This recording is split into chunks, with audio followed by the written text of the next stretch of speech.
ఓం శ్రీ గురుభ్యో నమః. ఈరోజు వీడియోలో కార్తీక పురాణంలోని 13వ రోజు పారాయణం గురించి తెలుసుకుందాం. 13వ అధ్యాయం కన్యాదాన ఫలం.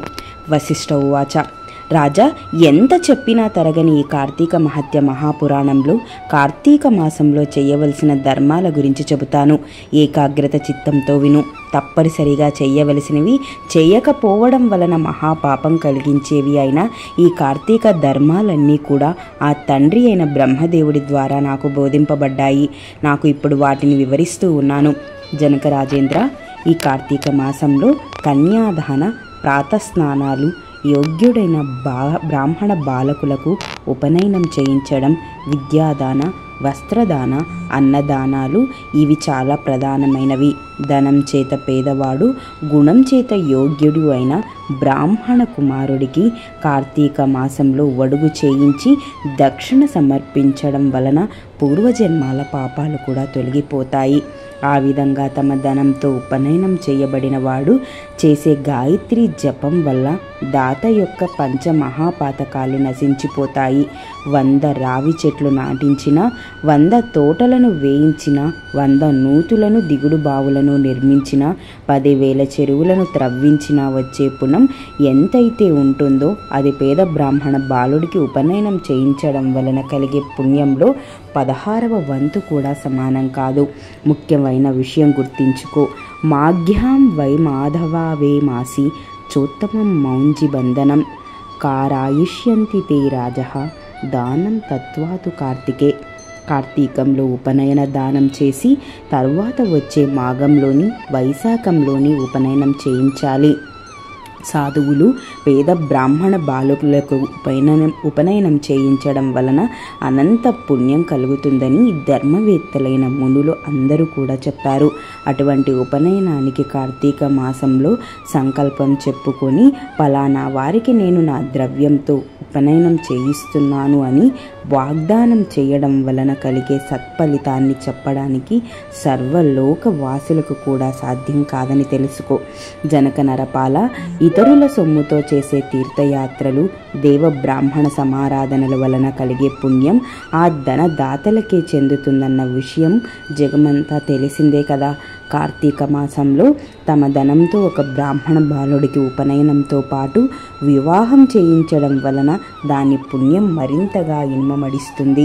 కన్యాదానం తు కార్తీక్యాం యః కుర్యాద్ భక్తితోనగా స్వయం పావై వినిర్ముక్తః పితృణాం బ్రాహ్మణం పదం.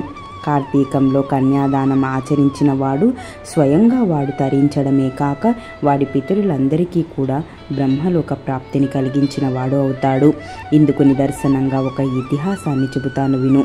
సువీరోపాఖ్యానం. ద్వాపర యుగంలో వంగదేశంలో దుర్మార్గుడైన సువీరుడు అనే రాజు ఉండేవాడు. లేడి కన్నుల వంటి సోగ్గా కన్నుల కల సుందరాంగి ఒకరు అతని భార్యగా ఉండేది. దైవయోగం వలన సువీరుడు దాయాదులచే ఓడింపబడి రాజ్యభ్రష్టుడయి అర్ధాంగి అయిన సుందరాంగితో సహా అడవులకి పారిపోయి కందమూలాలతో కాలం గడుపుకోసాగాడు. ఇలా ఉండగా అతని భార్య గర్భవతి అయింది. రాజు నర్మదా నది తీరంలో పర్ణశాల నిర్మించాడు. ఆ పర్ణశాలలోనే రాణి ఒక చక్కటి కుమార్తెను ప్రసవించింది. సర్వ సంపదలు శత్రువుల పాలైపోవడం, తన అడవులు పాలు అవ్వడం, కందమూలాలతో బతుకుతూ ఉన్న ఆ రోజులలో కడుపు పండి సంతానం కలగడం, సంతాన పోషణకు చేతిలో చిల్లి గవ్వైనా లేని దరిద్రం, వీటన్నింటికీ పదే పదే తలుచుకుంటూ తన పురాకృత కర్మలను నిందించుకుంటూ అతి కష్టం మీద ఆ ఆడకూతురిని పెంచుకోసాగారు. సువీర దంపతులు కాలగమనంలో సువీరుని కూతురి కూడా చక్కగా ఎదిగి నిజరూప లావణ్య సౌందర్యాలతో చూసేవారి నేత్రాలకు అందంగా పరిణమించింది. 8 సంవత్సరాల ప్రాయంతో ఎంతో మనోహరంగా ఉన్న ఆమెను చూసి మోహితుడు అయిన ఒక ముని కుమారుడు ఆ బాలికను తనకిచ్చి పెండ్లి చేయవలసిందిగా సువీరుణ్ణి కోరాడు. అందుకు రాజు ఋషిపుత్ర, ప్రస్తుతం నేను ఘోర దరిద్రంలో ఉన్నాను కనుక నేను కోరినంత ధనాన్ని నువ్వు కన్యాశుల్కంగా సమర్పించగలిగితే నీ కోరిక తీరుస్తాను అన్నాడు. ఆ పిల్ల మీద మక్కువ మర్చిపోలేక మునిబాలుడు, రాజా, కేవలం నేను ముని కుమారుడనైన కారణంగా నీవు అడిగినంత ధనం తక్షణమే ఇవ్వలేను. తపస్సు చేసి దాని ద్వారా ధనం సంపాదించి తెచ్చి ఇస్తాను. అంతవరకు ఆ బాలికను నా కోసం భద్రపరిచి ఉంచు అని చెప్పి అందుకు సువీరుడు అంగీకరించడంతో ఆ నర్మదా తీరంలోనే తపోనిష్ఠుడై దాని ఫలితంగా అనూహ్య ధనరాశిని సాధించి దాన్ని తెచ్చి సువీరుడికిచ్చాడు. ఆ సొమ్ముకు సంతృప్తి చెందిన రాజు తమ ఇంటి ఆచారం ప్రకారం తన కూతురిని ముని యువకుడికి ఇచ్చి ఆ అరణ్యంలోనే కళ్యాణం జరిపించేశాడు. ఆ బాలిక భర్తతో కలిసి వెళ్ళిపోయింది. కన్యాశుల్కం ద్వారా లభించిన సొమ్ముతో రాజు తన భార్యతో సుఖంగా ఉండసాగాడు. దాని ఫలితంగా సువీరుడి భార్య గర్భిణి అయ్యి మళ్ళీ ఒక ఆడపిల్లను ప్రసవించింది. దానికి రాజు చాలా ఆనందించాడు. పెద్ద పిల్లను అమ్మి ధనం రాబట్టినట్టే ఈ పిల్ల ద్వారా కూడా మరింత ధనాన్ని సంపాదించవచ్చని సంతోషపడ్డాడు. బిడ్డ ఎదుగుతూ ఉంది. ఇలా ఉండగా ఒక యతీశ్వరుడు నర్మదా నదిలో స్నానం చేయడానికి వచ్చి అక్కడి పర్ణశాలలోని సువీరుడిని, అతని భార్యను, కుమార్తెని చూసి, ఓయి, నేను కౌండిన్య గోత్రం కలిగిన యతిని. ఈ అరణ్య ప్రాంతంలో సంసారయుంతంగా ఉన్న నువ్వు ఎవరివి అని అడిగాడు. యతీంద్రుడు ప్రశ్నకు జవాబుగా, అయ్యా, నేను వంగదేశాధీశుడనైన సువీరుణ్ణి. దాయాదుల వలన రాజ్యభ్రష్టున్నై ఇలా అడవిలో జీవిస్తున్నాను. నా దారిద్ర్యం సమం దుఃఖం, న శోక పుత్ర మారణాత్, న చ వ్యాధానుగమనేన వియోగ ప్రియమవహత్. దరిద్రం కన్నా ఏడిపించేది కొడుకు చావు కంటే ఏడవవలసింది, భార్య వియోగం కన్నా బయట ఏడవలేని అంత శల్యం లాంటి దుఃఖం ఇంకా ఉండేవని తమకు తెలిసిందే కదా. ప్రస్తుతం నేను ఈ విధంగా కందమూల ఆహారం తినడంతో ఆ అరణ్యమే శరణ్యంగా బతుకుతున్నాను. ఈ అరణ్యంలోనే తొలిచూలుగా నాకు ఒక కూతురు పుట్టింది. ఆమెను ఒక ముని కుమారుడికి అమ్మి ఆ ధనంతో ప్రస్తుతానికి సుఖంగానే బతుకుతున్నాను. ఇది నా రెండవ కూతురు. ఈమె నా భార్య. నా గురించి ఇంకా ఏ వివరాలు కావాలో అడిగితే చెబుతాను అన్నాడు సువీరుడు. సువీరుడు ఇచ్చిన సమాధానానికి ఆశ్చర్యపోతూ ఆ యతీంద్రుడు, ఓ రాజా, ఎంత పని చేశావు, మూర్ఖుడివి, అనంతమైన పాపాన్ని పోగు చేసి పెట్టుకున్నావు. కన్యాద్రవ్యేణ యో జీవే దశపత్రం సగచ్చతి, దేవా ఋషీనా పితృన్ క్యాపి కన్యా ద్రవేణ తర్పయేత్, శాపం దాస్యంతి తే సర్వ జన్మ జన్మన్యపుత్రతాం.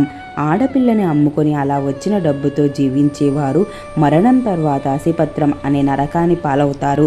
ఆ సొమ్ముతో దేవ ఋషి పితృగణాలకు చేసిన అర్చన తర్పణాదాలు వలన ఆ దేవ ఋషి పితరుల అందరూ కూడా నరకానికి చవిచూస్తారు. అంతేకాదు, కర్తకు జన్మ జన్మలకు కూడా పుత్ర సంతానం కలగకూడదని శపిస్తారు.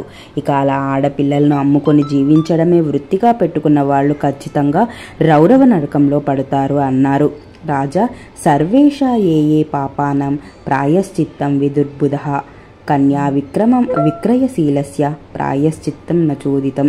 అన్ని రకాల పాపాలకు ఏవో కొన్ని ప్రాయశ్చిత్తాలు ఉన్నాయి, కానీ ఈ కన్యాశుల్కం అనబడే ఆడపిల్లని అమ్ముకునే మహాపాపానికి మాత్రం ఏ శాస్త్రంలో కూడా ఎటువంటి ప్రాయశ్చిత్తం లేదు. కాబట్టి సువీర, ఈ కార్తీక మాసంలో శుక్లపక్షంలో నీ రెండవ కుమార్తెకు కన్యాదాన పూర్వకంగా కళ్యాణం జరిపించు.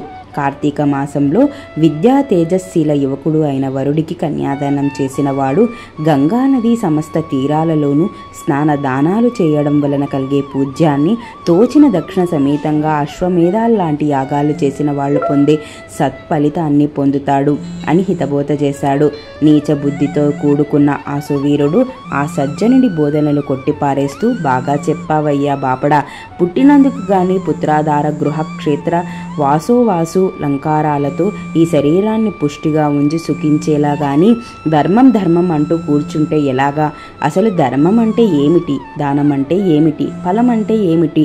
పుణ్యలోకాలంటే ఏమిటి? అయ్యా ఋషిగారు, ఏదో రకంగా డబ్బును సంపాదించి భోగాలు అనుభవించడమే ప్రధానం.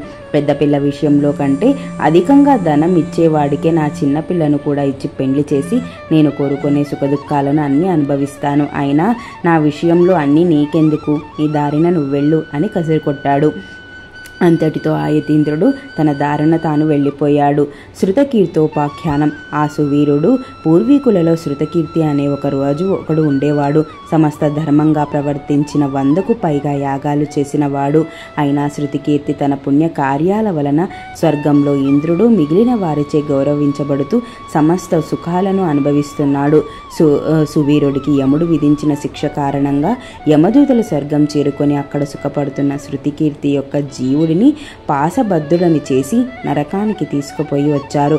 ఆ చర్యకు ఆశ్చర్యపడిన శృతికీర్తి యముడు ముందు నిలబడి స్వర్గంలో ఉన్న నన్ను ఇక్కడికి ఎందుకు రప్పించావు? నేను చేసిన పాపం ఏమిటి అని నిలదీసి అడిగాడు.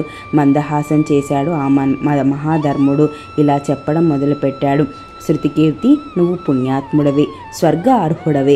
కానీ నీ వంశీకుడు అయిన సువీరుడు అనేవాడు కన్యను విక్రయించాడు. అతగాడు చేసిన మహాపాపం వలన అతను వంశీకులైన మీరు అంతా నరకానికి రావాల్సి వచ్చింది.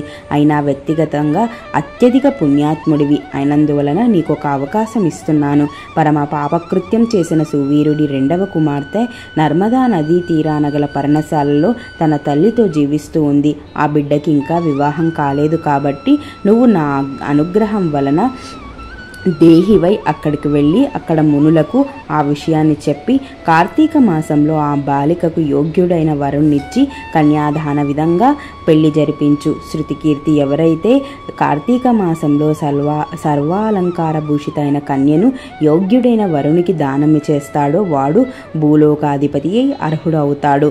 అలా కన్యదానం చెయ్యాలనే సంకల్పం ఉండి కూడా సంతానం లేనివాడు బ్రాహ్మణ కన్యాదానానికి కన్యాదానం అందుకోబోతున్న బ్రాహ్మణునికి కానీ ధన సహాయం చేసినట్లయితే ఆ ధనదాత కన్యాదాత పొందే ఫలాన్ని పొందుతాడు.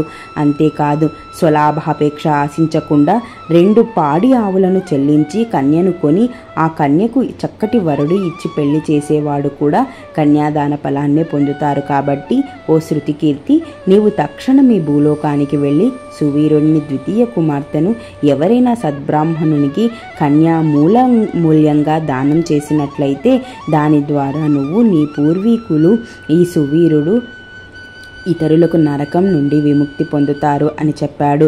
యమధర్మరాజు అనుగ్రహం వలన శరీరం పొంది శృతికీర్తి వెంటనే భూలోకానికి నర్మదా నదీ తీరం చేరుకొని అక్కడి పర్ణశాలలో ఉన్న సువీరుడి భార్యకు హితవు చెప్పి వారి 2వ సంతానమైన ఆడపిల్లను సువర్ణ ఆభరణాలతో అలంకరణ చేసి శివప్రీతిగా శివార్పణమస్తు అనుకుంటూ ఒకానొక బ్రాహ్మణునికి కన్యాదానంగా అర్పించాడు.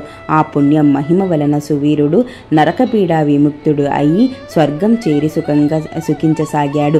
తర్వాత శృతికీర్తి 10 మంది బ్రహ్మచారులకు కన్యామూల్యాన్ని ధారపోయడం వలన వారి పితృపితామహావర్గాల వారంతా కూడా విగత పాపులై స్వర్గాన్ని పొందారు. తర్వాత శృతికీర్తి కూడా యథాపూర్వకంగా స్వర్గం చేరుకొని తన వారిని కలిసి సూచించసాగాడు. కాబట్టి ఓ జనకరాజా, కార్తీక మాసంలో కన్యాదానం చేసేవాడు సర్వ పాపాలను నశింపచేసుకుంటాడు అనడంలో ఏమాత్రం సందేహం లేదయ్యా. కన్యామూల్యాన్ని చెల్లించిన వారు వివాహం కోసం మాట సహాయం చేసినప్పటికీ కూడా అమితమైన పుణ్యాన్నే పొందుతారు. రాజా, ఎవరైతే కార్తీక మాసంలో యథావిధిగా కార్తీక వ్రతాన్ని ఆచరిస్తారో వాళ్ళు స్వర్గాన్ని ఆచరించే వాళ్ళు నరకాన్ని పొందుతారు అనడంలో ఏమాత్రం సందేహం లేదని గుర్తించు. ఓం 13వ అధ్యాయం సమాప్తః. 13వ రోజు పారాయణం సమాప్తః. స్వస్తి.